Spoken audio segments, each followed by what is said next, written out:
जय हिंद साथियों। तो आज हम बात करने वाले हैं जलवायु परिवर्तन पर जो राष्ट्रीय कार्य योजनाएं चलाई गई हैं, इसके बारे में आज की इस वीडियो में हम डिस्कस करने वाले हैं। और यह बहुत ही ज़्यादा इंपॉर्टेंट टॉपिक है और प्रेजेंट टाइम में यह भी चर्चा में है कि जो जलवायु परिवर्तन हो जा रहा है इसको किस प्रकार से रोका जाए। क्योंकि जलवायु को परिवर्तन होने से आप यहाँ पे देख सकते हैं इमेज के साथ कि हमारी जो पृथ्वी है वो कैसी से कैसी हो जाएगी। ठीक है, प्रेजेंट टाइम में जलवायु परिवर्तन को रोकने के लिए विभिन्न प्रकार के राष्ट्रीय कार्य योजनाएं चलाई जा रही हैं। इसके बारे में आज की इस वीडियो में डिस्कस करेंगे। और ये आपके किसी भी एग्जाम की अगर तैयारी करते हैं, चाहे वो आईएएस पीसीएस लेवल तक की क्यों नहीं तैयारी करते हैं, उसमें आपको निबंध में राष्ट्रीय जो आपकी कार्य योजनाएं हैं जो जलवायु परिवर्तन को रोकने के लिए बनाई गई हैं, वो आपको एग्जाम में 100% देखने को मिलेगा। तो आइए एकदम इसको बहुत ही ईजी तरीके से आपको हम एकदम बताने वाले हैं और आपको एकदम दिमाग में छप जाएगा, उसको आसानी से आप किसी भी एग्जाम में लिख पाएंगे। तो आइए इसे स्टार्ट करते हैं। और यहाँ पे देख सकते हैं, यहाँ पे देखा गया कि national action plan on climate change, ठीक है, यानी यह एक संस्था है, यानी NAP और CC, ठीक है, यानी NAPCC जो है यह एक संस्था है जो कि जलवायु परिवर्तन को रोकने के लिए राष्ट्रीय कार्य योजनाओं को बनाता है। आइए एक एक करके सारी चीज़ों को समझेंगे। तो बस आपको ध्यान से देखना और समझना है। हाँ, वीडियो अगर अच्छा लगे तो एक लाइक जोर से कर दिया करिए, क्योंकि आपके एक लाइक से हमें बहुत ही ज़्यादा मोटिवेशन मिलता है और आपको और भी बेहतर तरीके से पढ़ा पाते हैं। चलिए पे स्टार्ट करते हैं। सबसे पहले हम समझ लेते हैं इसका परिचय, ठीक है, यानी जो राष्ट्रीय कार्य योजना जो हमारा NAPCC जो है, यह इसका हम परिचय देख लेते हैं। तो देखिए, सबसे पहली बात कि जो जलवायु परिवर्तन पर राष्ट्रीय कार्य योजना यानी जो NAPCC जो है, यानी इसको national action plan for climate change, ठीक है, यानी यह हमारा लॉन्च कब किया गया था, तो 2008 में इसको लॉन्च किया गया था। और यह कौन लॉन्च करता है, तो प्रधानमंत्री की जो जलवायु परिषद जो है, इसी के द्वारा इसको लॉन्च किया गया था। यानी इसको जलवायु परिवर्तन को रोकने के लिए इसको लॉन्च किया गया था NAPCC। तो इसको ध्यान रखिएगा कि इसको 2008 में NAPCC को जो कि लॉन्च किया गया था। ठीक है, तो यहाँ पे आगे हम बढ़ते हैं और ये आपको ध्यान रखना है कि कौन भाई इसको लॉन्च करता है, तो यहाँ पे जलवायु परिवर्तन परिषद के द्वारा इसको लॉन्च किया जाता है। ठीक है, आगे बढ़ते हैं। अब यहाँ पे इसमें देख लीजिए इसका उद्देश्य भाई क्या है। इसका उद्देश्य क्या है कि जनता के प्रतिनिधियों द्वारा सरकार की विभिन्न एजेंसियों, जैसे कि यहाँ पे वैज्ञानिक उद्योग समुदाय के बीच जो जलवायु परिवर्तन से उत्पन्न होने वाले जो खतरे हैं इसका मुकाबला करने के लिए और कदमों में जागरूकता को पैदा करना ही इसका लक्ष्य है। यानी इसका लक्ष्य यही है, यानी जो जलवायु परिवर्तन हो रहा है इसको कैसे किस प्रकार से रोका जाए। जो भी सरकार की विभिन्न प्रकार की एजेंसियां हैं और यहाँ पे जो वैज्ञानिक उद्योग हो गए, समुदाय हो गया, जिससे जलवायु परिवर्तन हो रहा है, तो इससे जो एक खतरा उत्पन्न हो रहा है इसका मुकाबला कैसे करें, इसी के बारे में यह जागरूकता को लाता है और यह उद्देश्य यानी योजनाओं को बनाता है ताकि हम इससे जलवायु परिवर्तन को रोका जा सके। ठीक है, यहाँ पे हम नीचे देख सकते हैं, यहाँ पर वहाँ 8 जो कि राष्ट्रीय मिशन को बनाया गया है, जिसमें NA जो CC है यह मूल बनाते हैं कि जो लक्ष्य को प्राप्त करने के लिए बहुआयामी और दीर्घकालिक और एकीकृत रणनीति का प्रतिनिधित्व करते हैं। जलवायु परिवर्तन ये है, यानी यहाँ पे 8 प्रकार के आपको यहाँ पे जो मिशन है इसके बनाए गए हैं जलवायु परिवर्तन को रोकने के लिए। यहाँ पर 8 प्रकार के मिशन बनाए गए। आइए इसे एक एक करके देखते हैं। और वो 8 मिशन ऐसे हैं जो कि बहुआयामी है, ठीक है, वो बहुआयामी है और दीर्घकालिक है, यानी वो लंबे समय तक, यानी जैसे कि मान लीजिए जो भी आज हमारे यहाँ पे प्रेजेंट टाइम में जो संसाधन है इसका उपयोग प्रेजेंट टाइम में जो मनुष्य रह रहा है वो भी कर पाए और जो आने वाले जो फ्यूचर में जो पीढ़ियां हैं वो भी इसका जो कि प्रयोग कर पाए। ठीक है, तो इसको आप लोग को ध्यान देना है। यहाँ पे इस प्रकार से इसको ध्यान दे करके जो NAPCC जो है यह यहाँ पे मूल बनाती है 8 प्रकार के जो कि यहाँ पे राष्ट्रीय जो योजना है इसको बनाया गया है जलवायु परिवर्तन को रोकने के लिए। आइए इसको एक एक करके यहाँ पे देखते हैं और इजी तरीके से समझते हैं। जैसे कि यहाँ पे देख पा रहे होंगे यह राष्ट्रीय सौर मिशन, ठीक है, सबसे पहला आपका यहाँ पे लिखा गया है राष्ट्रीय सौर मिशन, यानी सबसे पहले सौर मिशन पे ध्यान दिया गया है। यानी जो हम लोग का ऊर्जा है, जैसे कि मान लीजिए कोई भी फैक्ट्री है, ठीक है, कोई भी मान लीजिए फैक्ट्री है, उसमें हम क्या करते हैं, फैक्ट्रियों में हमको यहाँ पे कोयले की जरूरत पड़ती है। कोयले की मदद से हम यहाँ पे बिजली को उत्पन्न करते हैं, जिससे होता क्या है कि बहुत सारे यहाँ पे कोयले जब हम जलाएंगे इससे ताप भी बहुत ज़्यादा बढ़ेगा और इससे जो निकलने वाला धुआं है, धुआं की वजह से यहाँ पे जो ग्लोबल वार्मिंग है यानी ये हमको देखने को मिलेगा।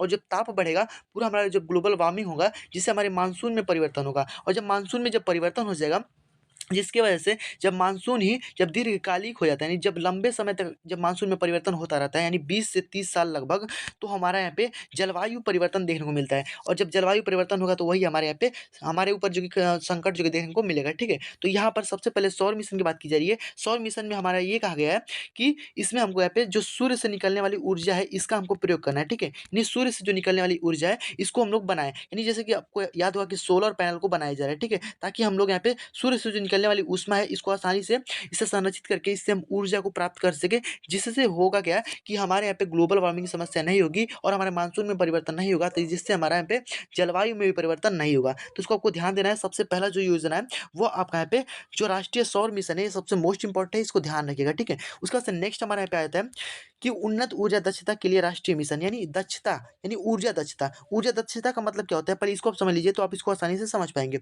ऊर्जा दक्षता का मतलब यही होता है कि जो हमारे पास ऊर्जा है, ठीक है, ऊर्जा का हम इस प्रकार से प्रयोग करें कि जितना हमको उपयोग हो, यानी जैसे कि मान लीजिए कोई भी फैक्ट्री है, तो इस फैक्ट्री में हमको जितने ऊर्जा का उपयोग है केवल हम उतना ही ऊर्जा का उपयोग करें और उससे ज़्यादा ना करें, क्योंकि जितना ही हम ऊर्जा को इसमें उपयोग करेंगे उतना ही वहाँ से तापमान जो होता है यानी हीट जो होता है वो उत्पन्न होता है, और हीट जब उत्पन्न होगा तो जिससे क्या होगा कि हमारा जो ग्लोब है यानी जो हमारा पृथ्वी है पूरा, वो हमारा पूरा गर्म होने लगेगा, और जब फिर गर्म होगा तो वही हमारी दिक्कत पड़ेगी कि मानसून में परिवर्तन होगा, और जब मानसून में परिवर्तन होगा तो पूरा हमारे जलवायु में परिवर्तन हो जाएगा।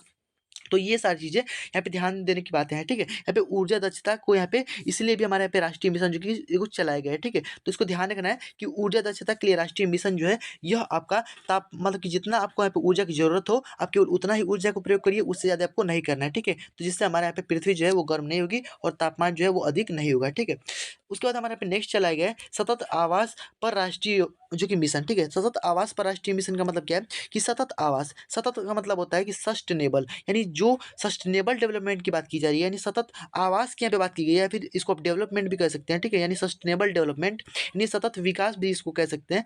ऐसा विकास करिए जिससे प्रेजेंट टाइम में जो हमारे पास संसाधन है वो हमारे पास संसाधन जो है वो सीमित है। जैसे कि मान लीजिए कोई भी हमारे यहाँ पे धरती से यहाँ पे जो खन करके यहाँ पे निकाला जाता है ईंधन, तो ईंधन जो है हमारे यहाँ पे सीमित हुए हैं, ठीक है। तो सीमित होने के साथ साथ अब हम इनका अगर प्रयोग अपने सीमा के अनुसार नहीं करेंगे, यानी इसका हम एकदम भरपूर यहाँ पे यूज करें, और एक ना एक दिन इसका मतलब कि चूंकि सीमित है और ये खत्म हो जाएंगे तो फिर जो आने वाली पीढ़ियां हैं वो हमारे मतलब इन सभी साधनों का उपयोग नहीं कर पाएंगी।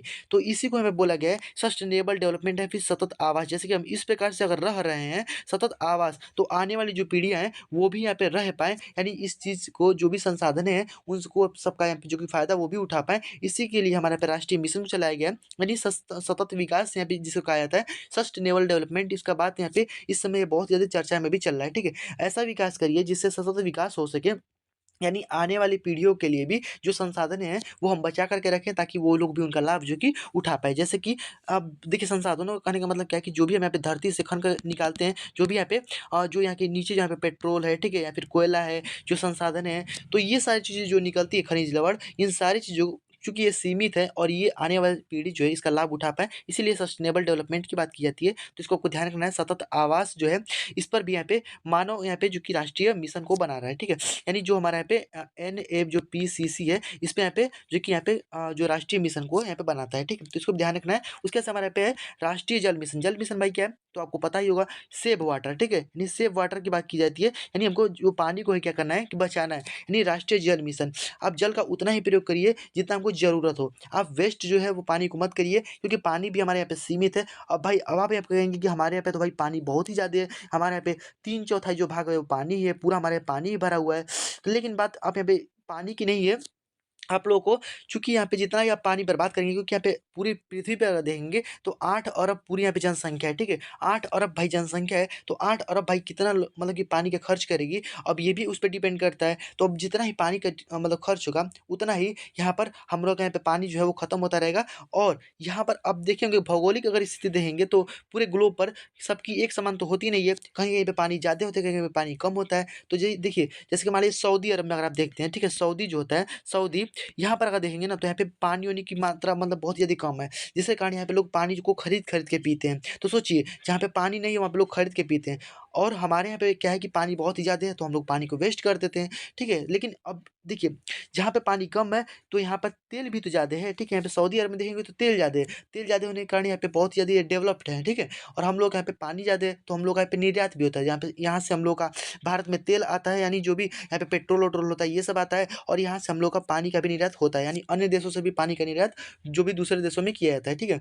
तो यानी हम लोग को पानी को भी बचा कर रखना है, यानी हमको यहाँ पे जल मिशन यहाँ पे इसलिए बनाया गया है ताकि हम लोग को पानी को बचा कर रखें, यानी आने वाली पीढ़ियाँ भी इसका प्रयोग जो कर पाएँ, यानी उनके लिए अगर जल ही नहीं रहेगा, क्योंकि जल ही जीवन है, ये ऐसा कहा गया है, ठीक है? तो इसको इसलिए यहाँ पे राष्ट्रीय जल मिशन को भी बनाया गया है। आगे यहाँ पे देखिए और यहाँ पे बताया गया है कि हिमालय पारिस्थितिकी तंत्र को बनाए रखने के लिए एक चूँकि राष्ट्रीय मिशन को बनाया गया है। अब यहाँ पे ध्यान से इसको समझिएगा, यानी हिमालय पारिस्थितिकी तंत्र, ठीक है? हिमालय की जो पारिस्थितिकी तंत्र है, जैसे कि मान लीजिए कि हिमालय है, ठीक है? हिमालय के ऊपर हमारे यहाँ पे पूरा बर्फ जमा होता है, ठीक है? अब जब मान लीजिए बर्फ ये जमा होता है, तो अगर हमारे यहाँ पे ग्लोबल वार्मिंग होगा, यानी ग्लोब जब यहाँ पे गर्म होगा, तो गर्म होने के साथ-साथ ये जो हमारे पहाड़ हैं, ये सब यहाँ पे पिघल करके यहाँ पे पिघलने लगेंगे और पिघल करके हमारे पे फिर यहाँ पे पृथ्वी पे तो आएँगे, धरती पे मतलब कि पूरा ज़मीन पे आने लगेगी और जब ज़मीन पे आएगा तो हमको यहाँ पे पूरा बाढ़ की समस्या देखने को मिलेगी, ठीक है? तो इस प्रकार से ग्लोबल वार्मिंग बढ़ेगा, तो इससे पारिस्थितिकी जो तंत्र है, यानी जो यहाँ पे हिमालय की जो पारिस्थितिकी तंत्र है, जिसको मेंटेन करके रखता है, ठीक है? तो यानी हिमालय की पारिस्थितिकी तंत्र में परिवर्तन, यानी इसका मतलब कि ग्लोबल वार्मिंग जब बढ़ेगा, तो इससे हिमालय की जो पारिस्थितिकी तंत्र है, इसमें भी परिवर्तन देखने को मिलेगा, जिससे हमारे यहाँ पे खतरा भी देखने को मिल सकता है, यानी बाढ़ की समस्या भी देखने को मिल सकती है। यानी पानी का लेवल जब बढ़ेगा, तो पूरा जो है पृथ्वी के जितने भी द्वीप है छोटे-छोटे, वो तो वैसे ही डूब जाएँगे, जबकि बड़े द्वीप भी यहाँ पे डूब सकते हैं, ठीक है? तो इसलिए हमारे ऊपर बहुत ज़्यादा खतरा बन सकता है, इसलिए यहाँ पे राष्ट्रीय मिशन हिमालय पारिस्थितिकी तंत्र को बचाने के लिए यहाँ पे किया गया है। यानी सब मेन जो मिला-जुला कर है, यहाँ पे ग्लोबल वार्मिंग को कम करना। ग्लोबल वार्मिंग बढ़ेगा, जलवायु परिवर्तन देखने को मिलेगा, ठीक है? तो ये आपको ध्यान रखना है। इसीलिए यहाँ पे सब मिशन जो कि बनाए गए हैं। उसके बाद से देखिए हरित भारत के लिए राष्ट्रीय मिशन। हरित भारत के लिए भाई राष्ट्रीय मिशन क्या है? तो हरित भारत यानी हरा-भरा भारत हमारा होना चाहिए। यानी जैसे कि मान लीजिए कहा जा रहा है कि पेड़ लगाने के लिए, ठीक है? यानी हम लोग अब जैसे-जैसे जनसंख्या बढ़ती गई है, लोगों की इच्छाएँ बढ़ती गई और जनसंख्या जब बढ़ेगी तो लोग अपना घर बनाने के लिए पेड़ों को काटेंगे और जब जितना ही ज़्यादा पेड़ काटा गया है, उतना ही ज़्यादा यहाँ पे जो हमारा भारत है वो हरा-भरा नहीं रह चुका है अब, ठीक है? इसलिए हरित भारत की यहाँ पे जो ये कल्पना की जा रही है, ठीक है? यहाँ पे इसलिए मिशन यहाँ पे बनाया गया है राष्ट्रीय मिशन, ताकि यहाँ पे अब पेड़ लगाओ, यानी एक जो है अगर व्यक्ति वो अगर एक भी पेड़ लगाता है, अगर साल भर में मान लीजिए एक भी पेड़ लगाता है, तो हमारे यहाँ पे 8 अरब लोग हैं, ठीक है? यानी पूरे विश्व में 8 अरब लोग हैं, 8 अरब लोग यानी 8 अरब पेड़ जो कि लग जाएँगे और सब लोग 1 साल में केवल 1 पेड़ भी लगाएँ। तो यानी अगर आप यहाँ पे 1 पेड़ को अगर काटिए, तो उसके स्थान पे आपको 10 पेड़ जो कि लगाना चाहिए, ठीक है? क्योंकि इसमें सारे पेड़ तो यहाँ पे सर्वाइव नहीं कर पाएँगे, उसी में से 2-3 जो होंगे वही आप यहाँ पे सर्वाइव कर पाएँगे, जिसकी वजह से यहाँ पे जो हमारा पर्यावरण है वो संतुलित रहेगा और यहाँ पे हमारा हरा-भरा भारत भी यहाँ पे देखने को मिलेगा, ठीक है? जिससे हमको यहाँ पे ऑक्सीजन भी भरपूर मात्रा में मिल पाएगा। ऑक्सीजन भाई हमारे पास नहीं रहेगा, तो हमें पे ऑक्सीजन नहीं मिलेगा तो भाई हमें पे कोई भी इंसान भाई कैसे ज़िंदा रहेगा? नहीं रह पाएगा ना। तो इसीलिए ये सारी जो राष्ट्रीय मिशन है वो चलाया गया है। तो यहाँ पे हरित भारत यानी हरा-भरा भारत रहने के लिए भी एक राष्ट्रीय मिशन यूएनपीसीसी के द्वारा यहाँ पे चलाया गया है, ठीक है? तो इसको ध्यान रखिएगा। उसके बाद से देखिए सतत कृषि के लिए यहाँ पे राष्ट्रीय मिशन चलाया गया है, यानी सतत कृषि यानी हम यहाँ पे हमेशा जो ये कृषि करते रहें, इसके लिए यहाँ पे अब भाई देखिए कृषि में हम क्या करते हैं, यहाँ पे सतत कृषि मतलब कि जो किसान होते हैं अगर कृषि ही नहीं करेंगे तो लोगों को खाने के लिए कहाँ से मिलेगा? तो यहाँ पे सतत कृषि के लिए जैसे कि रासायनिक खादों के स्थान पे जो रासायनिक जो खाते हैं उसके स्थान पे हमको यहाँ पे जैविक खादों का प्रयोग करना चाहिए, ठीक है? जैविक खादें, ठीक है? जैविक खादों का प्रयोग करना चाहिए, जिसके कारण यहाँ पे जो हमारा यहाँ पे सतत कृषि यानी इस प्रकार से हम निरंतर यहाँ पे कृषि करते रहेंगे और हमको यहाँ पे भरपूर यहाँ पे खाने-पीने के लिए यहाँ पे जो भोजन है वो मिलता रहेगा, ठीक है? तो ये भी एक जो कि महत्वपूर्ण पॉइंट है, यहाँ पे सतत कृषि यानी राष्ट्रीय विकास इसके लिए कार्यक्रम जो कि चलाया गया है, तो यहाँ पे राष्ट्रीय मिशन इसके लिए भी बहुत ज़्यादा इम्पोर्टेंट है, इसको ध्यान रखिएगा, ठीक है? तो ये भी हो गया एक हमारा यहाँ पे उसमें से जलवायु परिवर्तन के लिए रणनीति ज्ञान पर आधारित राष्ट्रीय मिशन यानी जलवायु परिवर्तन के लिए जो रणनीति हमारे यहाँ पे बनाई गई, ठीक है? तो रणनीति ज्ञान पर एक राष्ट्रीय मिशन को भी यहाँ पे बनाया गया है, तो ये भी एक महत्वपूर्ण पॉइंट है, ठीक है? यानी जलवायु परिवर्तन को मेन मुद्दा यही है, रोकने के लिए यहाँ पे जितने भी मिशन बनाए गए हैं, यह सब ग्लोबल वार्मिंग को रोकने के लिए बनाए गए हैं। ग्लोबल वार्मिंग बढ़ेगा, मानसून में परिवर्तन होगा और जब मानसून में परिवर्तन होगा, तो यहाँ पे जलवायु में परिवर्तन देखने को मिलेगा, ठीक है? क्योंकि मानसून का ही जब दीर्घकालिक परिवर्तन हो जाता है, यानी 20-30 साल जब मानसून में लगातार परिवर्तन होता रहता है, तो इसमें यहाँ पे जलवायु परिवर्तन देखने को मिलता है। तो यही आप मेन मुद्दा याद रखिएगा, यह आपके इम्पोर्टेंट होगा, ठीक है? इसको आप यहाँ पे देख सकते हैं। यहाँ पे हम यहाँ पे कुछ अभी मैप के साथ यहाँ पे आपको दिखा दे रहे हैं, ठीक है? जैसे कि आप देख पा रहे होंगे इसमें हमारा सौर मिशन है, ठीक है? ऊर्जा दक्षता है, जल मिशन है, हिमालय पारिस्थितिकी तंत्र निवास है, हरित भारत कृषि और यहाँ पे ज्ञान यानी जो रणनीति है इसको हमको बनाना है यहाँ पे सबसे ज़्यादा मोस्ट इम्पोर्टेंट है, ठीक है? तो ये सारी चीज़ों को ध्यान रखना है, ये जलवायु परिवर्तन को रोकने के लिए यहाँ पे एनएपीसीसी जो यहाँ पे बनाती है, ठीक है? आगे यहाँ पे देखिए, अब हम यहाँ बात कर लेते हैं आगे बढ़ने का रास्ता। अब भाई इन सब से हम आगे कैसे बढ़ें? तो यह मानते हुए कि जलवायु परिवर्तन एक वैश्विक चुनौती है, ये योजना वादा करती है कि भारत में जलवायु परिवर्तन जो संयुक्त राष्ट्र फ्रेमवर्क कंजर्वेशन जो है इसी प्रकार से जैसे एक हमारा यूएनएफसीसीसी होता है, ठीक है? यूएनएफसीसीसी UNFCCC यानी union nation framework conservation on climate change, ठीक है। तो यह भी एक क्या होता है कि क्लाइमेट के चेंज होने पर यहाँ पे जो रूल है यानी जो नियम है उसको बनाता है, ठीक है। तो यहाँ पे जहाँ पे क्लाइमेट चेंज होगा उसको यहाँ पे ये भी यहाँ पे उसमें हस्तक्षेप जो कि करता है, ठीक है। तो UNFCCC को भी याद रखिएगा। तो यहाँ पे जो फ्रेमवर्क कंजर्वेशन है यह हमारा बहुपक्षीय वार्ता सक्रिय रूप से यहाँ पे शामिल होगा और सकारात्मक, रचनात्मक और दूरदर्शी तरीके से इसको हमको यहाँ पे लागू करना पड़ेगा, ठीक है। तो इसको ध्यान रखिएगा आप लोग। और देखिए आगे यहाँ पे अब स्पष्ट है, तो यहाँ पे स्पष्ट होता है कि जलवायु परिवर्तन को रोकने के लिए पहल शुरू कर दी गई है, लेकिन सबसे महत्वपूर्ण बात यह है कि निरंतर टिकाऊ होनी चाहिए। और ये परिवर्तन जो है जलवायु परिवर्तन को रोकने के लिए प्रत्येक देशों के व्यक्ति का योगदान देना आवश्यक होगा, ठीक है। यानी सभी लोग जब मिलकर के योगदान देंगे जलवायु परिवर्तन, क्योंकि हमारे किसी एक व्यक्ति से तो हुआ ही नहीं है, ठीक है। जलवायु परिवर्तन भाई सब व्यक्ति मिलकर के यहाँ पे किए हुए हैं और यह कई सालों से हुआ है। धीरे धीरे करते करते आज हमको इसका परिणाम देखने को मिल रहा है, जिससे हम लोग को जब समस्याएं भाई जब इंसान पे आई है तब उसको दिखाई दिया है। तो भाई इन सारी चीज़ों को अब रोकने के लिए सभी व्यक्तियों को, एक एक व्यक्तियों को इन सारी चीज़ों पर ध्यान देना होगा। सबसे पहले आप लोग पेड़ लगाइए, ठीक है, जिससे हम लोग यहाँ पे ऑक्सीजन हमको भरपूर मात्रा में मिल पाए। और जो भी यहाँ पे हमको सौर ऊर्जा पे डिपेंड रहना है, यानी ऐसी जो हमको मतलब कि मिशन को बनाना है जिससे हमको यहाँ पे ऊर्जा जो है वो हमेशा मिलती रहे और यह हमारा दीर्घकालिक हो, ठीक है। और हमको सतत विकास भी करना है ताकि यहाँ पे जो प्रेजेंट टाइम में जो हमारे पास संसाधन है, जो सीमित संसाधन है, उसका यहाँ पे प्रयोग जो है आने वाली पीढ़ी भी कर सके। तो यह एक जलवायु परिवर्तन को रोकने के कुछ महत्वपूर्ण यहाँ पे बनाई गई थी। आई होप आपको क्लियर हो गया होगा। तो यही सारी चीज़ें आप यहाँ पे देख सकते हैं। इस प्रकार से जलवायु जब परिवर्तन हो जाएगा तो हमारे यहाँ पे पृथ्वी कुछ ऐसा देखने को मिलेगा, यानी पूरा हीट हो जाएगा, ठीक है, यानी पूरा गर्म हो जाएगा। तो इसलिए यहाँ पे कुछ राष्ट्रीय कार्य योजनाएं चलाई गई हैं। आई होप आपको समझ में आ गया होगा कि national action plan on climate change जो है वो किस प्रकार से यहाँ पे कार्य करता है और यह किन किन योजनाओं को बनाया है, यह सभी एग्जाम के लिए बहुत ज़्यादा इंपॉर्टेंट होगा। आई होप आपको समझ में आ गया। तो बस आज की इस वीडियो में इतना ही रहने देते हैं और आई होप कि आप इन सभी चीज़ों को पालन करेंगे। तो आई होप कि आपको ये सारी चीज़ें समझ में आ गई होगी। तो अगर कोई वीडियो थोड़ा सा भी पसंद आए तो वीडियो को एक लाइक कर दिया करिए। आपके एक लाइक से हम बहुत ही मोटिवेशन मिलता है और आपको और भी बेहतर तरीके से पढ़ा पाते हैं। तो चलिए मिलते हैं नेक्स्ट वीडियो में और भी किसी मजेदार टॉपिक के साथ। तब तक के लिए गुड विजय, वंदे मातरम।